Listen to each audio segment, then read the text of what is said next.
あなたはどこから来たの? Your save is formatted as a diegetic profile, which tracks your progress through the branching stories. In this profile, you can keep 6 saves. This is enough for the major branches of the story in the game, but not enough for the minor beads. Maybe it's strange to call this element diegetic. It feels video gamey or like iterating on a document. Before the war became unmitigatable, before Park took over, before Clarkson died, and before we flew with Rena, we had the very first choice of the game. Decide. Taking this option means abandoning Rena. I can fix her. But what if I don't want to? We're escorted in for a landing, which causes a stir because footage leaked of our unknown plane breaching General Resources airspace. Like the previous route, this one can be primarily summarized with a single question. Who is Dision? As soon as we land, there's a frivolous plot point, which is used only to show the man's public sway and power within General Resource, appearing on the news to condemn whoever leaked the footage. In this arc, we more regularly tune into General's broadcasts, given that's where we are. They're depicted with a complete state bias, insofar as you can call a global corporation a state. For example, after the next mission there will be an internal report about environmentalism and heavy criticism of polluting the planet, and the very next mission after that is reviewing General's rebuke, effectively shifting blame on Newcom. As ex-staff, their inhumane experiments are what led General to valiantly oust the mad scientists from their ranks. The news anchors unanimously concede the point without question. Typical journalism. There's 2 decent ways to take that. The first, and most obviously, is effectively corporate propaganda to force a pro-General Resource viewpoint. The second is to consider the political circumstance. This is how all state-run news networks become at wartime. What backs up a state at war is twofold. A. Gross domestic product. Both corporations trump the existing nations in this regard, obviously. But B is patriotism. A state is strained at wartime, and the population have to believe in a valiant cause, even if there isn't one. This kind of belief needs to run a bit deeper than just brand loyalty, hence the propaganda. During the Iraq War, this was exactly the kind of agreeable chin-wagging you'd have seen on BBC News in England, as well as celebrating child predators. On the topic of nonces working with the BBC, Dishon's wingman is called Keith. Their relationship is exposed in how much Keith resents the player for being a third wheel and spoiling their dynamic, along with Dishon assuring us that his bro's a badass pilot, and not to worry about how much he hates our fucking guts. True to Dishon's word, he's not stubborn though. Rather quickly he acknowledges our talent, and even grows to consider us quite dependable through the story. Once he starts treating you like a member of the team, it's easy to forget his seeming prejudice against us. This is elaborated upon in smaller reconvening branches of the narrative. Depending on almost irrelevant mission details, we either get to affirm our relationship with Keith, or perform clandestine operations with Dishon, and each tries to take you under their wing this way or that way. For example, we put out an unannounced attack on Megafloat and claim it as our own within a time limit. We can easily mop this up in time, and if we do, we impress Keith and Dishon mysteriously disappears for the next mission while we attack a Newcom power plant without missile guidance because of microwave interference. Excusing his friend's absence, Keith says Dishon probably went off with a woman. Not like a Frenchman to be a womanizer, is it? Dishon may have been popular with the ladies, but we know he was a little bit too interested in early access to let grown women get in the way. If we don't take Megafloat within the time limit, we get a mission update to sink a boat.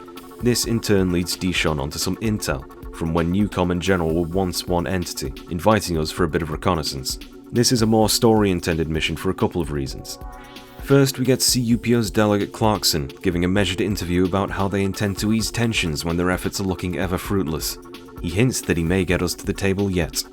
It provides a more textured setting, especially if this is your first route, but it could also be here to create a layer of dramatic irony, using the corporate espionage mission itself as a dark contrast. Second is that as the mission elapses and we're sniping pictures of classified UPO hangars, we run into Rena, who was trying to sneak out at night. This is a mirror of our optional date with Rena in the optional mission No Clearance in the UPO line. In that version, we were sneaking out with Rena. In this version, she seems to be less knowledgeable, likely because the player hasn't been inspiring her personal narrative redemption. It's in this conversation Dishon reveals that he's looking for Night Raven. It's expertly done, playing from the other side of a mission where the key characters are evolved dependent on player input. It feels like they actually simulated a premise through the protagonist's influence to a designated endpoint. As we never met Rena in this route, it would have been an air of mystery if we'd chosen to follow Dishon for the first time. Now we know their relationship, it's an air of menace at how easily led on Rena is as they discuss. This arc is going to build up an ultimatum between Dision and Keith, and you may consume different information that spurs on that fateful decision depending on the missions that you played, even if this is a second playthrough. This is just good game design, of course, for a game with a branching story. The game doesn't track the consequences of your smaller choices in a meaningful way. It uses smaller consequences of your smaller choices to make suggestions to the player that Keith is a homie or Dision is a visionary. The game looks to the player to determine the future, despite everything.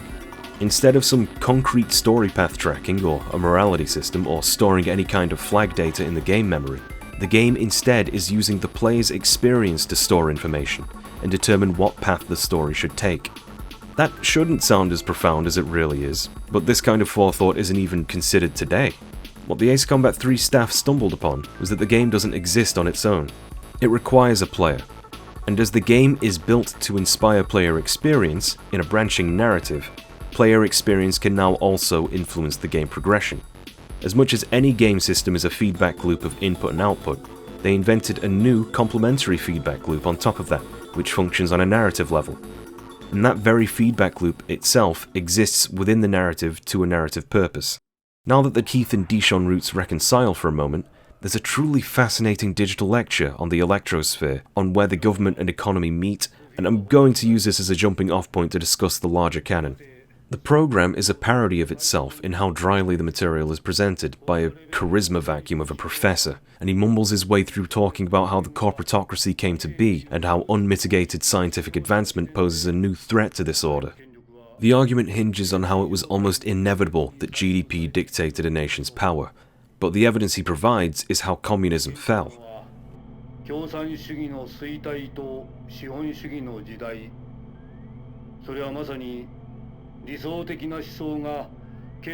This is a reference to our real-world history. Now, whilst the game takes place in Uzia, this isn't Strange Real's Uzia. Kind of. Whilst it technically uses the biomes and visual of Ace Combat 2's yet unnamed setting, officially this game refers to it as the USEA, the United States of Eurasia. We can hand-wave inaccuracies to the coastline of, global warming, especially with what the game's tangentially got to say about that in its anti-corporate theming. But as far as the game's concerned, this little Pangea continent is the extent of the planet, other than maybe Keith's background. To explain this, we'd also need to pretend the entirety of America also sank underwater, which I tend to do regardless. This setting confusion mostly originates from Ace Combat 3 predating a succinct attempt at a real canon for Ace Combat. After this game, much of Ace Combat 3's staff exiled themselves from Namco to form their own studio. A new team had to be made. They'd later become known as Project Aces, and for their inaugural game, they rebranded Uzia from an acronym into just a continental name in Ace Combat 4. Some little-known promotional artwork for that game had it replace Japan in a real-world map. What was once the United States of Eurasia would be a small island off the eastern coast of Eurasia. Take it with a grain of salt, of course, but it shows how the setting was really just a narrative vehicle up to that point. Because the term The Strange Real World appeared in Ace Combat 5's teaser trailer, fans adopted this name to call the fanciful setting. Project Aces rolled with this and started standardizing an intentional canon, starting with Ace Combat 5, which was based off Ace Combat 4's world, expanding the setting. This is mostly why the PS2 trilogy has a distinct flavor from what came before. It was a new team, creating a new world. They even tried rather awkwardly retroactively rolling in Ace Combat 1 and 2 with remakes for portable devices. But now, for whatever reason, the modern timelines just use the PS1 games, including Ace Combat 3, at the end, set in 2040.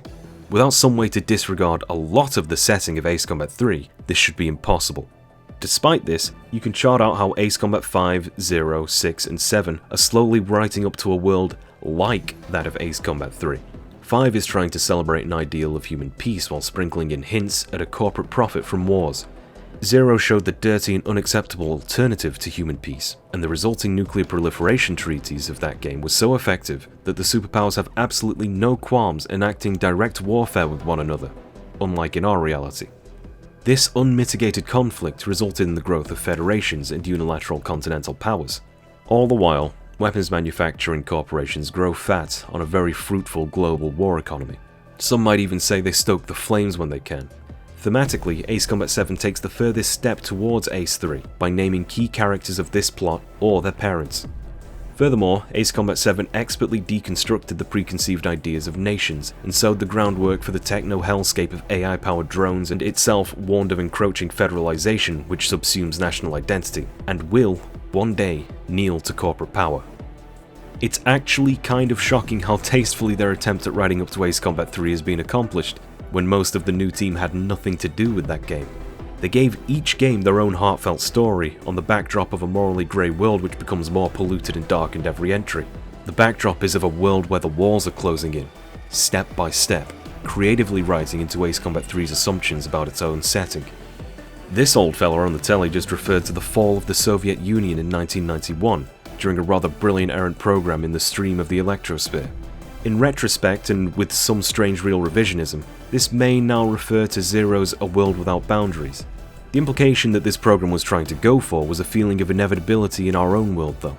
If you looked at how history wrote itself up to the point the player takes control, the world was marching itself to this disaster before we could even act.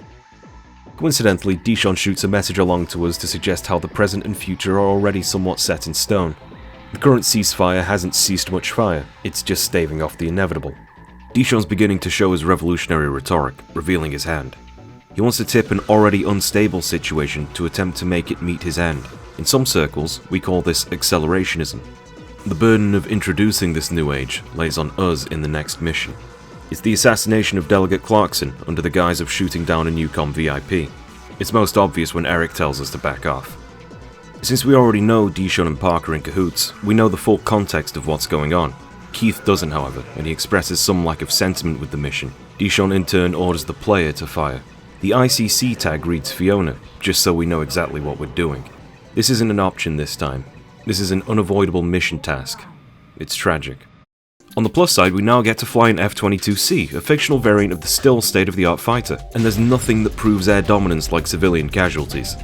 This may be a war crime, but only losers get held accountable for those. As such, Dision reassures us and continues to preach his pro-war stance, asking us to believe in him. At this point, his and Keith's rift is firmly established, the latter being upset with the clear foul play of this mission, and giving some very rightful suspicion to someone he used to respect greatly. This is the arc of the next decision, Dision or Keith, shown most firmly in the next mission. With the death of Clarkson, peace negotiations are torn asunder, and Newcom are coming on the attack.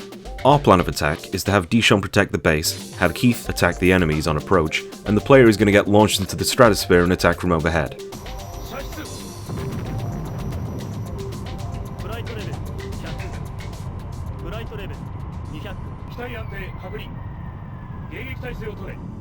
The plane, expectedly, handles like a drag racer, in that it doesn't handle.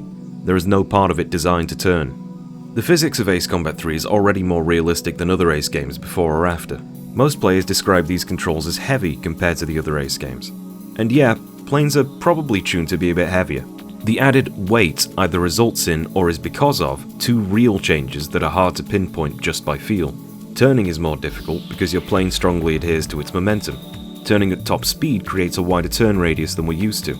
And that turning radius now seems to be influenced more generally by the flaps of your plane. The special model of F-15 in this game has tighter turning because it has nose flaps as well as standard wing flaps. Even in the best fighters, when you're coming in for a landing or you're playing into the refueling minigame, attempts to make delicate movements feel like you're trying to steer a longboat down a canal, which, as far as I know, is accurate. In this mission, appropriately named Stratosphere, your plane has to propel enough of the thin stratospheric air through your turbines to keep the engines from flaming out. Maintaining such high speeds compromises your turning radius, and the lack of air affects your aerodynamics. Even the more far-flung aspects of this world's flying machines are grounded in some kind of reality. Keith immediately has issues. The enemies are quite furious on his end, and he desperately requests some backup. His pursuer becomes one of our targets, and we get another small option. We can either abandon the mission and drop tens of thousands of meters below us to rescue Keith, or we can abandon our friend. If we choose to continue the mission, Keith blacks out from the G-forces, and the opportunity is lost. He survives, embarrassed, and Dision commends our dedication. The limitations of the human body are on full display here, despite our Keith clearly showing his aptitude for the altitudes. He rather abashedly admits fault and doesn't hold anything against us. Otherwise, if we choose to save him, we're reprimanded for not observing our directives, and Dision reveals that we should be willing to sacrifice even our friends to meet his ends. But Keith is beyond grateful. He swears unwavering loyalty to protecting our life. それだけは覚えていてくれ。 These lead to 2 or 3 alternate missions before convening to the last mission of the arc. Both take place on Kamina Island. One is preventing a rocket landing with Keith, the other is preventing a rocket launch with Dision. He then, offhandedly, compares us favourably to Dishon's own flying skills. It reminds me of the old days they spent coming around to one another, and eventually working synergistically. How times have changed though. Now that we've become close, he talks about how strange the turmoil is lately. He thinks things are being intentionally stirred up, and lets slip that he's justifiably suspicious of Dision. To him, of late, the man sounds a little bit insane. 人の欲とはかくも愚かなものだと思わないか。 With Dision, we watch a news conference from UPO's General Park after the death of Clarkson, announcing that UPO is going to start warmongering. Even the audience can't stand it. But our guy begins to monologue and starts off almost admiring how Park inhabits all of humanity's worst traits, using a peacekeeper to inflame the war economy for his own gains. But as he goes on, he clearly finds it more and more amusing. He's incensed with the natural fleshy folly of man, and almost cartoonishly happy that his accelerationism is accelerationisming. And after the mission, he feels his plans are complete. The mission structure now reconvenes with that news bite about General CEO having a heart attack. Dision continues with what could be a final message, now saturated in a blue aura that goes against the entire visual profile of the game's dulled whites and more heavily green tone in its UI. With his conditions having been met, he's already acting with Ouroboros, and he sends us a message to ask us to consider joining him and his ragtag band of ace underlings. His reasoning includes the fact that we may be the only pilot capable of taking him out. This is despite him being an AI and his flight not needing to adhere to the bodily limits that Keith displayed earlier. We can still keep up with him, which is important thematically. This is also his chance to further explain his want to sublimate the rest of humanity so they can be like him. He's become disenfranchised with mankind in a way. It's easy to be taken in by people who can speak well enough to disguise their blindness as vision. He offers alternative. Between the gold-hoarding general and the just as greedy newcom, he offers alternative to the antiquated and decadent UPO, a band-aid to a monster that nations created by allowing the system of capital to get out of hand, or even for allowing it to exist in the first place. There's an inherently political stance levied by Dision, even if it's just by omission. It's anti-state and it's anti-capitalist, and as we said before, anti-human. His speech goes on to shame all human action as unvirtuous desideratum. どんな人間でも夢が希望となり理想が現実として叶うと欲が生まれる。その欲を目の前にしたら夢などは捨てられた猫のように同情と慈悲から来る自己満足でしかない。 He very respectfully pleads with us, ending the self-terminating message. Once again, the cure for this is to sublimate humanity. We don't know exactly how this process works right now, but the language used has been that of extraction, rebirth, casting off the body, and it implies it's destructive in some way. We can therefore see this as an act of human genocide with a promise of heaven at the end. Kind of like a cult, except the results are tangible. There's some objectivity given we're looking at a real example of the end result, and that makes it convincing even to the unsusceptible. Come the end of our rather complex and drawn-out bombing runs, he ultimatums and apologizes to Keith. The sentiment he provides shows he still has something like human sentiment despite his horrific actions and intentions. For this choice, I'm trying to get an N-word pass, so we're gonna fly home with Keith to see the general route through to the end. Once we get back, Keith messages us grieving the betrayal of his friend, asking why and where Dision would even go. He leaves off the message, begging anyone to tell him what's going on. Little does he know, the next news snippet is going to tell him. But even within this timeline, the player knows what Dishon's about. We were left an extensive message explaining everything. This is a very common issue where silent protagonists are involved. We've become a very passive force immediately after making a very individualistic choice with the story. We have to assume some kind of lack of communication on our part to try and keep this narrative together. After Dishon's press release is out on the net, Keith immediately reacts for us. He's turned his despair into anger, rejecting what he sees. Keith doesn't recognize this man anymore. This isn't even a metaphor. He reasons that the real man died somewhere and this artificial being stole Dishon's name, vowing to kill this thing. To embrace this, the next mission even has a competitive kill count. It sounds like denial. It's not entirely accurate, and it's an extreme reaction that makes some sense in the circumstances of Keith's character. It's a more pleasing reality to embrace this kind of prejudice to artificial life. I mean, is it really artificial? Artificially extracted, sure, but it fooled him for long enough. This simulation based on Dishon's life experiences was convincing enough to pass through the entirety of society. 終わったのか。誰 we seem to be picking up some kind of interference from somewhere. They don't sound like radio echoes, they sound like fleeting memories. At least one of those voices is Dision. Maybe two of them. Presumably Dishon's copy is booting up, but that would mean that the original was alive after the process. A woman's voice repeatedly says good morning and asking if someone can see her. Who's she speaking to? Occasionally intercut is an unknown, quite feeble male voice, curious about what he's found, saying that it's good for it to know the world. The disturbance finally subsides with the sound effect of the Neuralink booting up.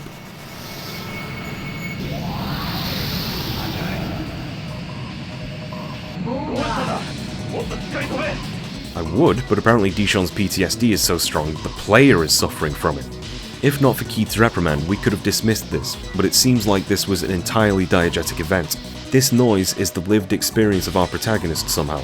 With Keith's reaction to Dishon's existence, and now this, it's worth asking the question of whether or not this electronic Dishon is really alive, I suppose. Dishon, for lack of better designation, appears sentient and even sapient. He seems in control of his own actions. What's off-putting about that is that he's non-corporeal, and even his memories seem to be something capable of being tapped into based on this mission. That's not something very familiar to humans, but it doesn't necessarily preclude the digital Dishon from being a conscious existence. It just makes it unfamiliar to anything that we might consider. This spark of life, or whatever you might call it, is referred to as a soul, which Dishon claims to have. But naturally, that's undetectable by current science, should it exist, beliefs notwithstanding. How would you even go about proving this? I can't prove that I'm a conscious being to you, and you can't prove that you're a conscious being to me either. The only courteous thing to do is to not assume that you're alone in this world surrounded by animals that mimic thought.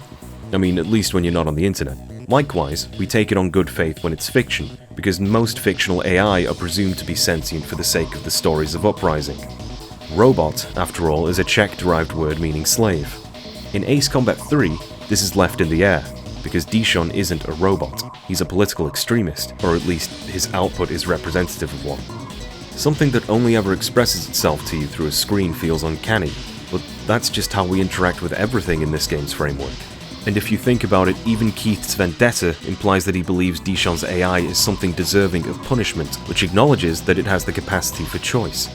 I guess, as far as we're all trapped within our own consciousness, unable to claim evidence of others unless through devout beliefs, Dishon's AI exposes all the same traits as other confirmed human characters, and the narrow scope of most of the game's presentation is designed to influence that conclusion further.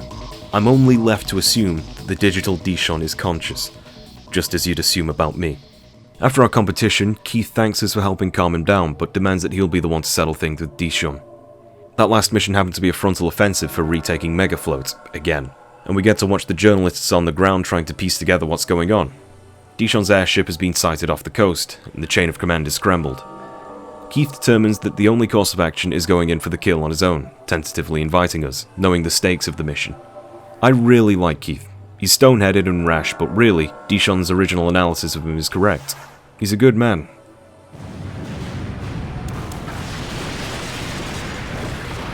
Good thing there wasn't a choice to stay behind.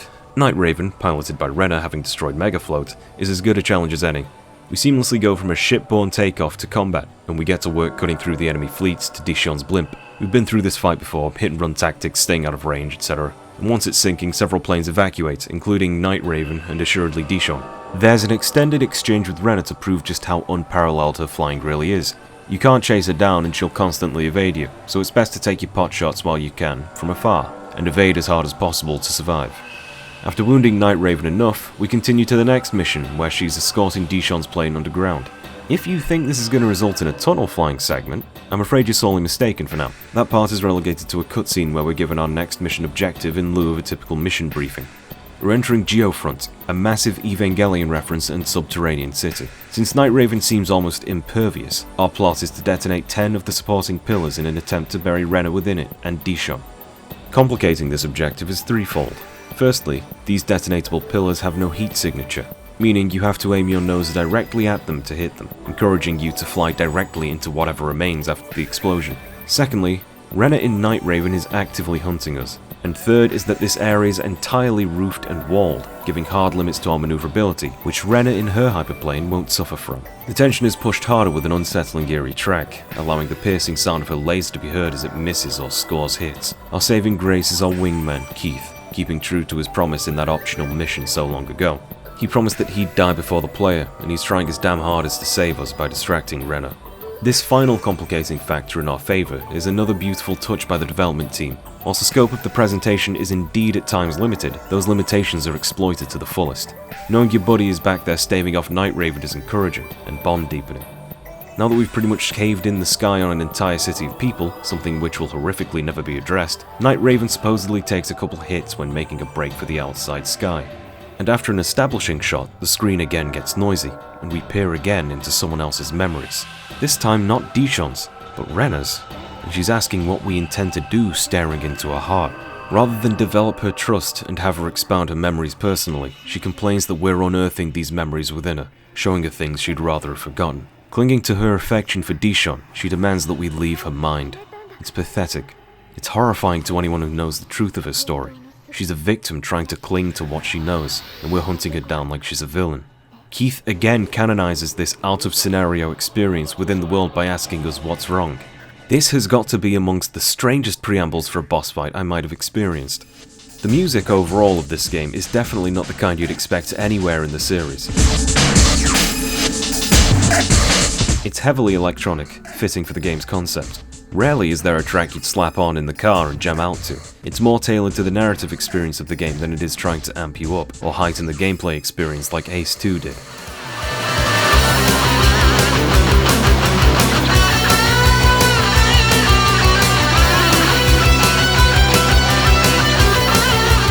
The soundtrack hasn't got intrinsic musical qualities that make it immediately respectable to someone who doesn't already have an affinity for soundtracks, or maybe quite progressive electronic music.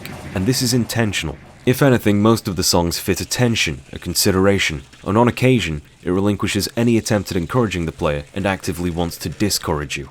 As we chase down and snipe Rena's Night Raven, nothing that resembles triumphant music plays. The track rattles and whispers electronic percussion almost with the fake choirs. There's no chatter from Keith to tell us we're doing damage.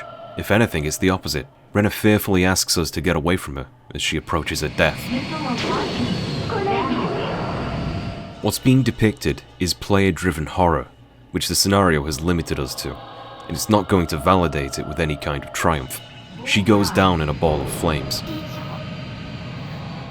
Immediately, we're given our next order to down Dision. The music finally amps up into a very digital bassline with synthetic wind smashes. The man-cum-artificial being may not be flying a hyperplane, but he's certainly still skilled, and has the precision flight of a drone. It's not a simple task to find his tail end while the reverberated choir voices echo and distort. And like they time the music track to pace itself until you're probably just about in the thick of it, an orchestral sample comes out in perfection, as if hearing it from another room.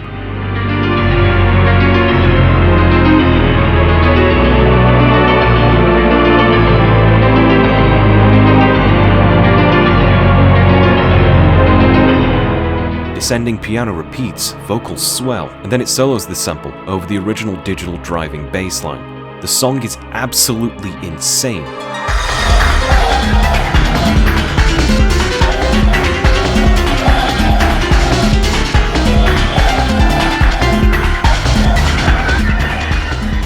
As the fight draws out, all the instruments fade away, leaving only the old, echoing, disjointed choir before going into silence to avoid the game's issues with having to loop its CD quality audio. We eventually sufficiently wound Dision's plane to meet the next eventuality of Keith stealing the kill so he can kill his old friend in an attempt to claim revenge for the very same friend. Unfortunately, he's outsmarted and outflown, and gives up his tail to Dision, who lands a critical blow. With one last missile, Keith does indeed take his revenge. The two of them are dead. We achieved our goals at massive cost, and come in for a landing.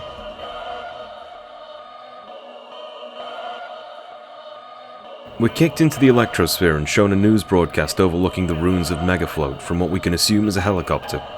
They're both shocked and thankful that they're only witness to the aftermath, the supposed coup having subsided.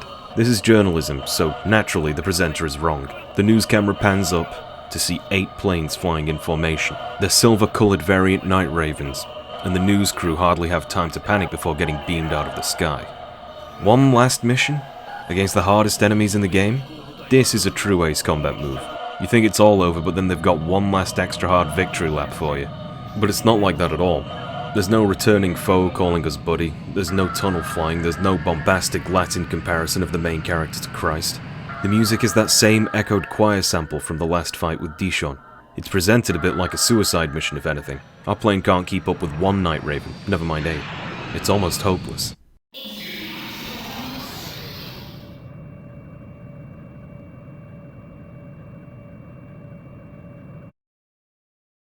The mission reboots, and now I'm in this plane. Or at least controlling it. Hacking complete. Immediately you can tell why these planes are so formidable. It's performing pin-hair turns with the perceived elegance of an ice skater. This despite it being too big to fit on screen. Suddenly this fight seems winnable as you bag your first kill. The protagonist's plane is shadowing this plane, like a ghost on your shoulder. I mean, there's an internal consistency, sure, maybe we hacked the plane and we need to stay in proximity, but this is extremely strange, even for an outlier game of the series. Because Ace Combat 3 has grounded itself and its presentation so thoroughly, something so out of turn is bound to feel creepy. This is a series built upon heroic silent protagonists, who in the absence of actual character traits, rally those around them with their natural prowess. But this isn't natural, and this is beyond giving the protagonist a character. After the event, both planes come in for a landing alongside one another still. Both are empty. 例の答えをここで聞かせてもらう。 Decide. Keith never gave me that N-word pass, and I realize now that sublimation would allow me to shed such fickle shackles. So let's follow Dision. There's a rather unique landing minigame for it too, where we embark on Dishon's airship. After which, Dision commends us for our decision in the most self-aggrandizing way possible, immediately making me regret it. The Ouroboros which we joined, like in most fiction, is named for recursion and rebirth, immortality and wisdom. But in universe it's missed that this is also symbolic of self-destruction, but that's an aside. His mask kind of falls off at this point, giving deranged, often zealous rants about people in the dirt watching us carve the skies with our wings, whom he's supposedly saving. His motives seem confused. You can obviously see some unhealthy misanthropy bleeding through. I thought he wanted to save these people from their humanity, in his own horrific way. It's not surprising to realize his motives seem to be born from hate rather than love. Much of the next cutscenes are what we saw during the outbreak of the war proper in the other routes. One difference is that we, I suppose, are introduced to Rena, a Rena that never learned that she was being manipulated from childhood. She speaks slowly, dispassionately, and lacks that spark of humanity that we came to cultivate in her during the UPO route. Despite this, she seems to imagine that our flying together is somewhat fated. Her first impression of us was extremely curious, and that hasn't died down. Sadly, it's all framed through the lens of fighting for Dishon's sake. The poor girl. Anyway, time to cause some shit! Direct attack on Yukon, baby! Dision will explain our targets as we approach them, most of which being key infrastructure for travel rather than anything relevant to the war, which are optional targets. The debris tumble onto the city below, and we can only estimate the casualties. There are buildings we take out, supposedly they're data centers, a blow to their intelligence. Everything you shoot down satisfyingly crumbles behind you as you zoom off to your next target. Along with a sick, dark-toned superjet, the villainous descent of the player is pretty well established in this mission. Some ranked officials try to take off afterwards, and here we have an optional mission dependent on your failure of this objective. You wouldn't be able to tell though, as Dision demands we take a 100% kill rate, calling them a disease that needs eradicating, and it's really quite easy to do. The extra mission is one where we sink some submarines, and a bit of a nostalgic replay to one of the final missions of Ace 2, where we chase down a bastard missile that can't be locked onto. There's no further narrative here, it's another example of a filler mission. Since it's actually more difficult to find this mission, we can consider it fan service. Reconvening, we have the same old cutscene of Megafloat getting absolutely decimated by Rena's Night Raven, establishing our point in the story. Ouroboros has given harsh, unsalvageable blows to both key players in this war. We've actually done more to stop the war than UPO ever managed, in a twist of irony. But rather than peacekeeping, it's more an act of peacemaking. Dision implies it's time to take down UPO, but the damn screen static comes on again, and Rena's nowhere close by in this timeline. CCTV footage of vans approaching General on a rain-spattered road establishes the shot. Further vignetted fisheye footage searches indoors for our scene.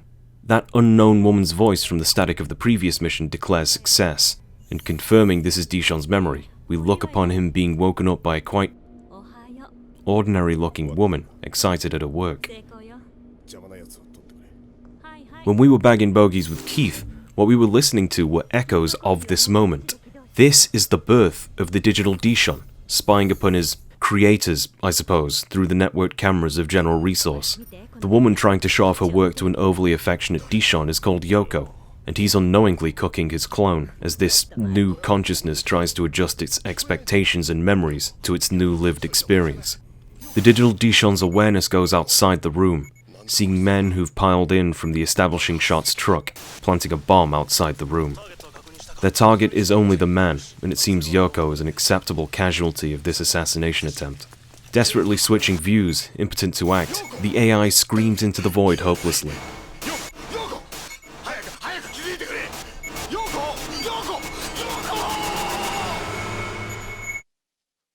That's a hell of a first memory. It somewhat informs his new character.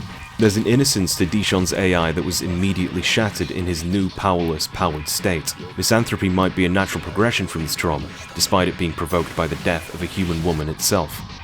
Once again, our wingman grounds this momentary lapse into the events, and we're ushered onto our strike on Upio.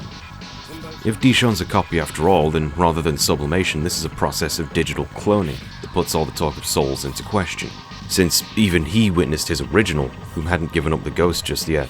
The attack on Upio is a mirror of the final mission of the Upio line with different actors and voice lines, which isn't something you should turn your nose up at. This was one of the first games doing this sophisticated a storyline with full voice dialogue. If anything, it's more impressive they retrofit existing scenarios with fresh audio triggers as such, to sell this slight scenario reuse where we kill Park, in this version securing Ouroboros' domination. Then that visual noise comes back again, with Rena's voice this time. I guess she must be nearby. Once again, we're treading in her memories, but she doesn't seem to be able to recall them this time, for some reason. She struggles to recognize herself as a child even. She can barely place anything, eventually realizing these are probably her own memories. Noticing someone's in these memories with her, she calls out to Dision and starts recalling the joy of their initial time together. It's established now, in this playthrough, that she's at the point of complete self-sacrifice for the man. She doesn't care if she dies, or worse. But then she starts to become more concerned why she couldn't remember this to begin with, and why she's suddenly remembering now.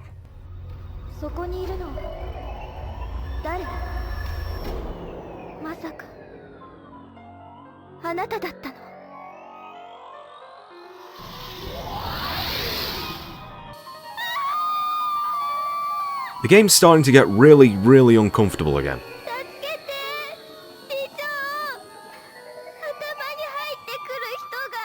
Dision immediately turns on us, understanding that we were the one infiltrating her mind, somehow, and deleting her memories, somehow.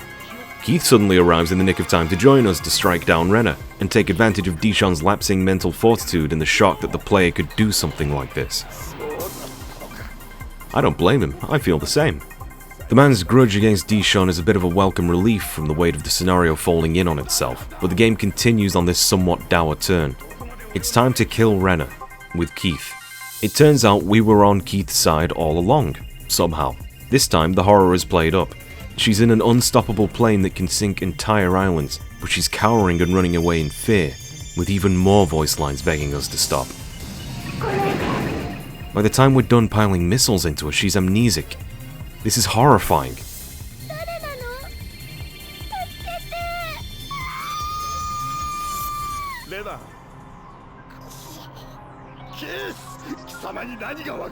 Dishon's still trying to take on the current events, dismissing Keith's gung-ho challenge, ruining his moment of anguish.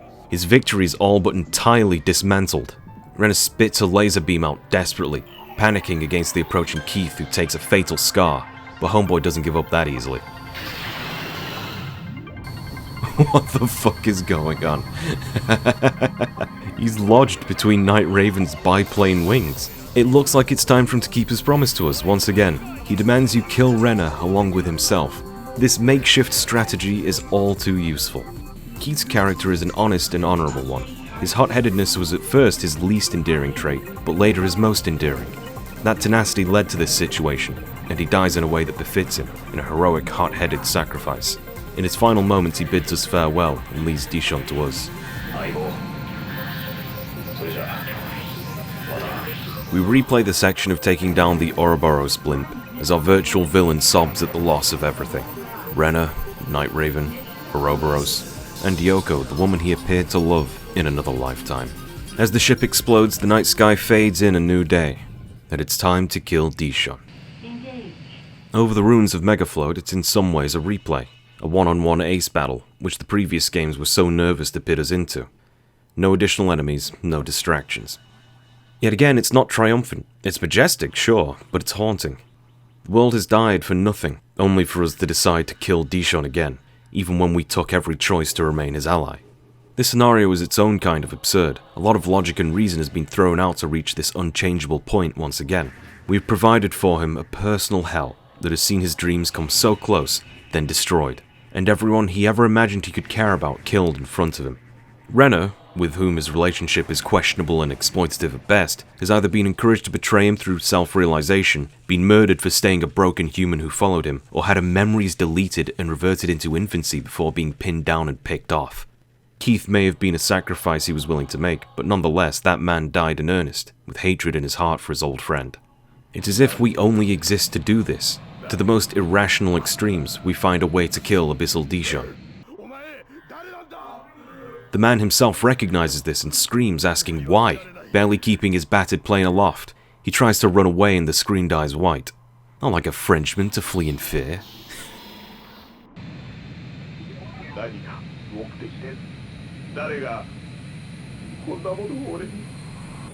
Entering Electrosphere. But there is no escape.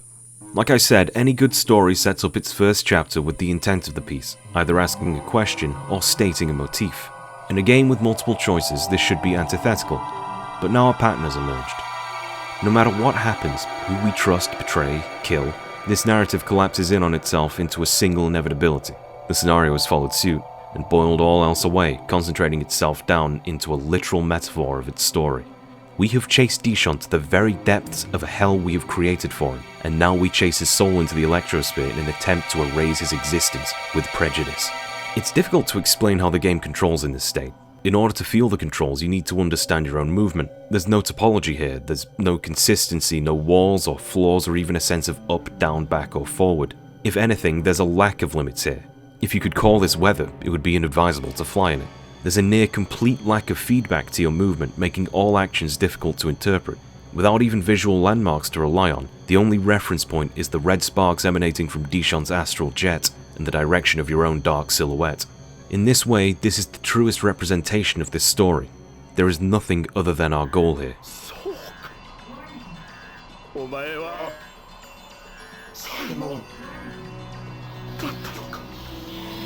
The protagonist leaves. A news report explains how scarce information is and how difficult it is to make sense of the events from an outsider's perspective. Unintentionally perhaps, Dision and our efforts have saved the world by burning it down. There are no major powers left between UPO General, Ouroboros or Newcom. Maybe this is a happy ending we'll never get to see. それでは、また。